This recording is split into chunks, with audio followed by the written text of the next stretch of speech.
Yo, what's going on, guys? It's Houston Sports Sub back in the video today, and today I'm going to be going over what I believe the Orlando Magic offseason plan should be after being eliminated in 7 games to the Cleveland Cavaliers. This was a tough series for Orlando.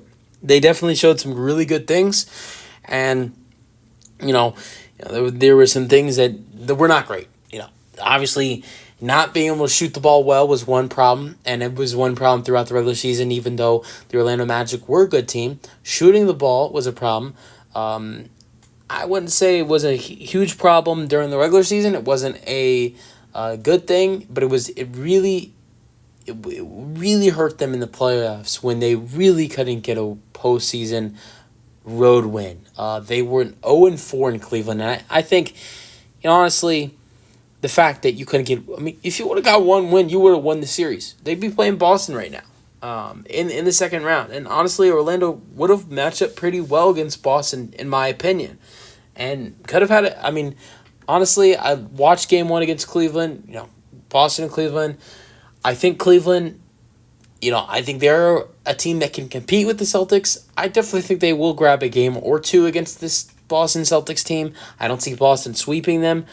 But I think Orlando would have had a shot. But at the same time, if you're not able to win road games like Orlando was, that would have been a problem in Boston just like it was in Cleveland. So I don't know. And also not being able to shoot the ball. Not being able to knock down threes would have been a problem against Boston too. Because they're knocking down a lot of threes. Guys like Derek White, Jaylen Brown, Jason Tatum are knocking down shots. Sam Hauser, Peyton Pritchard, those guys are knocking down shots. They're knocking down consistent shots for the Boston Celtics. Porzingis, when he's healthy, although I don't think he's going to return for this Cavalier series. The Celtics would have outshooted this Magic team like crazy. It would have been a problem for Orlando if they played the Celtics. So honestly, I think if they would have even gotten one win in Cleveland, I think they would have got their ass handed to them. Against Boston. I think it would have helped them a little bit more just because the fact they are a good defensive team, but then it really hurts them how they cannot shoot the ball well, and not only can they not shoot the ball well, but also they're a bad road team. But that's gonna happen when you're a young team.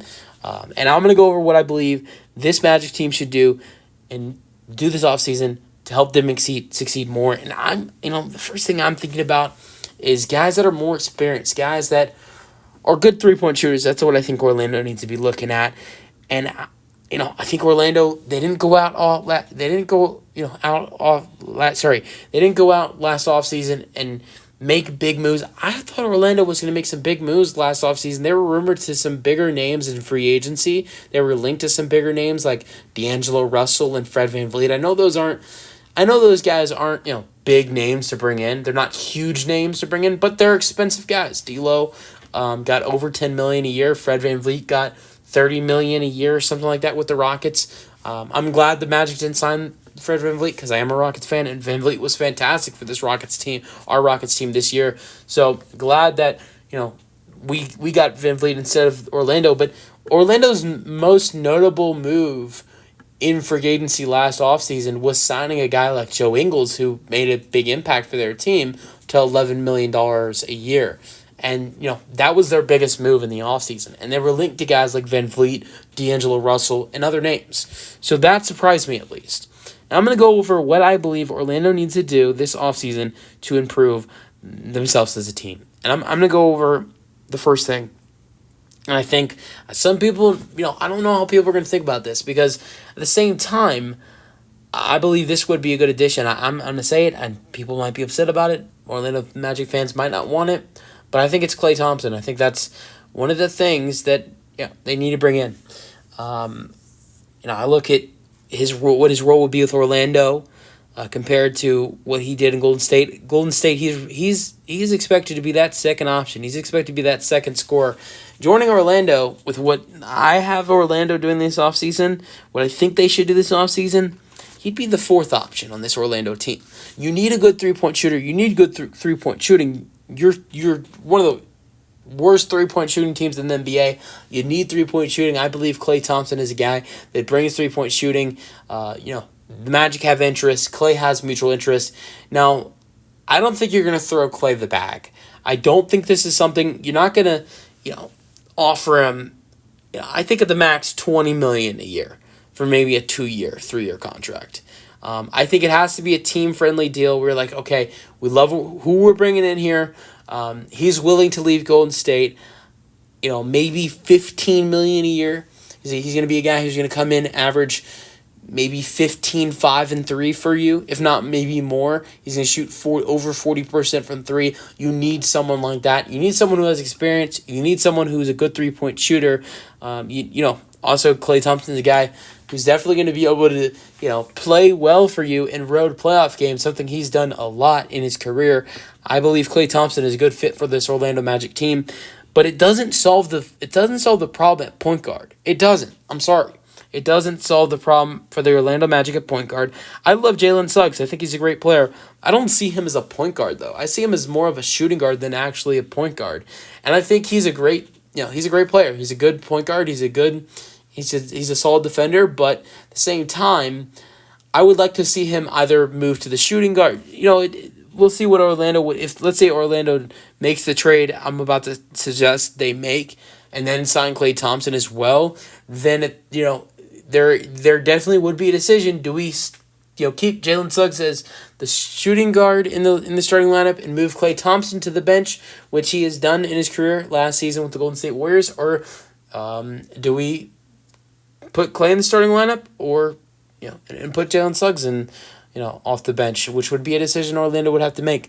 But here's the trade I have them making. You need a point guard. I feel like getting a nice point guard to facilitate this offense, a better point guard, a better facilitator, would improve the way other players play around this team. I'm thinking about guys like Paolo Banchero, Franz Wagner, and also another guy I'm thinking about is Wendell Carter Jr. I mean, the player I'm about to suggest the Magic trading for would be amazing with Wendell Carter Jr. I mean, if you're going to look at what they're going to do, pick and roll, I think that's going to be nasty with Wendell Carter Jr. We saw him have a good season with not the best point guard out there. What would he do with this guy? And the guy I'm suggesting the Orlando Magic trade for is Trae Young. Here's my proposal trade. You trade Jonathan Isaac, Jet Howard, Anthony Black, and Cole Anthony, this year's first-round pick, which should be the 18th overall pick, and a 2026 first-round pick with one second-round pick to the Atlanta Hawks for Trae Young. You bring in Trae Young, you pair him with Paolo Banchero and Klay Thompson and Franz Wagner. Trae Young has great three-point shooters to get the ball to, or a great three-point shooter to get the ball to, and Klay Thompson, another star to get the basketball to, and play with together as a duo, and Paolo Banchero, another solid three-point shooter to get the ball to, and Franz Wagner, and I think a really talented center in Wendell Carter Jr. definitely would be a nice solid starting five. Maybe Klay's coming off the bench at the same time. He's going to get a lot of minutes off the bench in this scenario. The players they're giving up in this trade, Cole Anthony's definitely a good player, but they have a lot of guard talent. You can't keep everybody. If you're adding in Trae Young, you also have Jalen Suggs. So honestly, you have Jet Howard. He's a guy who didn't play. He was a top 10 talent for this Orlando team. Jonathan Isaac, you want to get rid of his contract. He's that's not going to hurt them. Anthony Black, he's a solid player, but I think the Magic like a guy like Jalen Suggs more, and potentially obviously you would like Trae Young more than Cole Anthony I meant Anthony Black, and then Cole Anthony as well. He's a really good player for this Orlando team, but he's another guy I believe. Too much guard talent on this team, and adding in Trae and Klay also cancels out some minutes for some guys. But the next thing I think you need to do is pick up team options of following players: Franz Wagner and Jalen Suggs, who do have team options this year. And the other guy I have them they need to pick up his team option. I know it's a little bit more of an expensive team option, but that's Joe Ingles. Joe Ingles, I know you paid him $11 million, but the veteran impact that he made on this team, and also one of the few guys that's a good 3-point shooter on this team.